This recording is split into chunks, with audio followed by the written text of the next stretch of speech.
Well, as you can see, we've bounced down our pluck lead from the previous session, which has freed up our processor again, and it also forces us to move forward and not backwards. Now, for this session, we're going to work on the last of our musical ideas that we got down in the very first session, the chords. Now, I imagine we'll end up editing out all of the previous couple of hours now, so I'll take this opportunity to explain. We've just basically spent the past 2 hours trying to program a chord timbre into our virtual instruments, and to be honest, we didn't really hit upon much. We've yet to find a good, reliable UB instrument that produces really nice strings. I'm sure there's some VST out there. No, we don't use a VST wrapper, but currently there isn't that much in the UB format. Of course, there's Omnisphere, and as great as it is, it tended to be a little too larger than life for what we wanted, and being as we've only owned it for a few months and haven't really had the time to get to know it, we didn't want to waste too much time playing around while you watch. So after spending the past few hours playing around, we decided we're going to go for our outboard gear on this one. Now, before everyone starts shouting at me that we should only be using plug-in instruments, I'd just like to explain. For the DVD series, it's our intention to make them on how to produce professional, commercially viable dance tracks. We wanted to avoid the usual, here's how to write a track that sounds like every other general MIDI out there and never be heard in a club ever.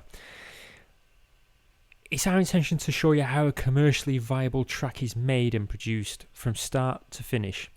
A track that could be played in clubs and could be released commercially. And in fact has been. Sunset, this track that we're talking you through now, will be available to buy in late July. If you want to produce commercially viable music, you'll eventually have to face the fact that as great as computers and plugins are, you will come across times where you need to reference some kind of outboard gear. Whether that's a synth, a compressor, tape machine, mixing desk.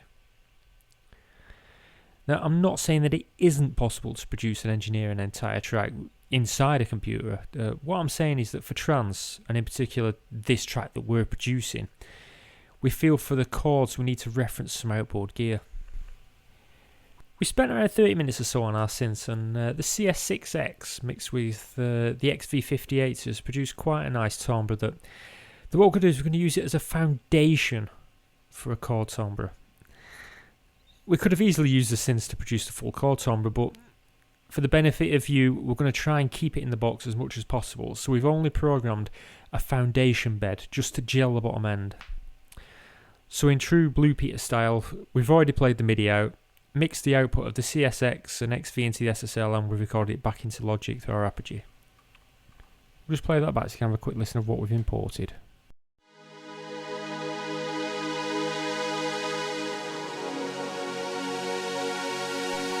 Now you notice that we've actually gone over 16 bars rather than 8.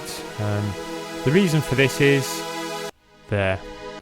Here it jumps like that. If we export 16, we can take these latter bars and just loop them instead so we don't catch the attack. You'll notice as well that we have kept the original chord pads in there, which is playing out to the ES2. What we're going to do is we're going to change them and use them to augment the pad we already have for this. I think EXS has some nice, not very good on their own, but we can probably use them to back up. I think it's string pads, synth pads. There. Let's go through some of these.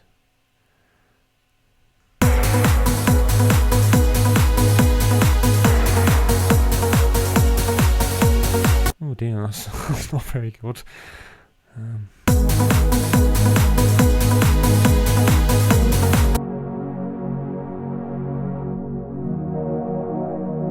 Listen to the filter and the way that it occurs when we open the filter.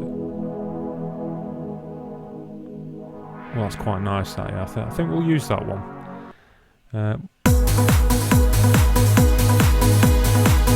What we will do though is let's change that cut off.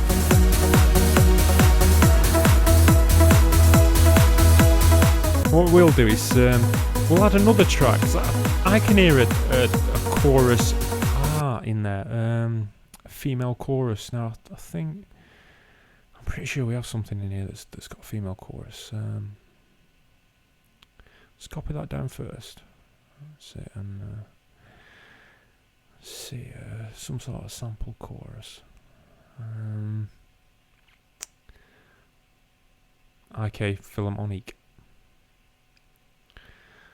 There's some reason that I've never understood here. It always seems to play it to channel 4. I should get around to reading the instruction manual on that sometime, but if someone wants to explain it to me.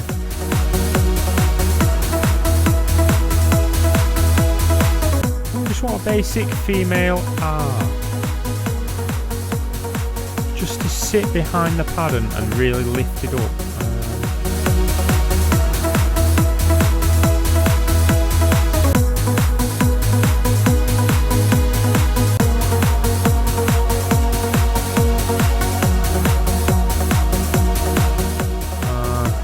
It's a bit rough, that. Something a bit lighter.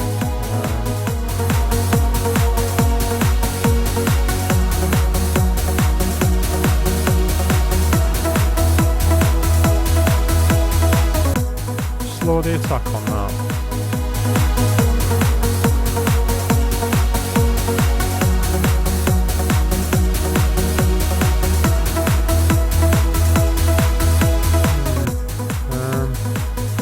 I know, transpose it up by 12, we'll try that.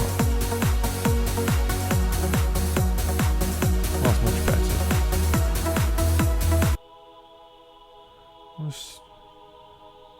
Yeah.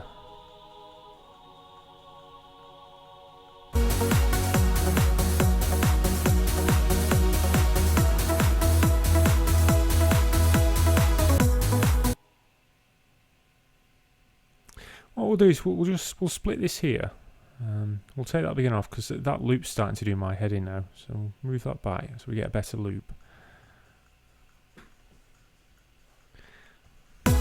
With the pads, the only thing to remember is if you want them to sit in the background and almost be used as an atmospheric harmony, which we do, you want to use a long attack and long release. As mentioned earlier in the DVD, the attack and transient is the most important part of the sound. Sounds with a pronounced attack are perceived as more in your face and in a way more important.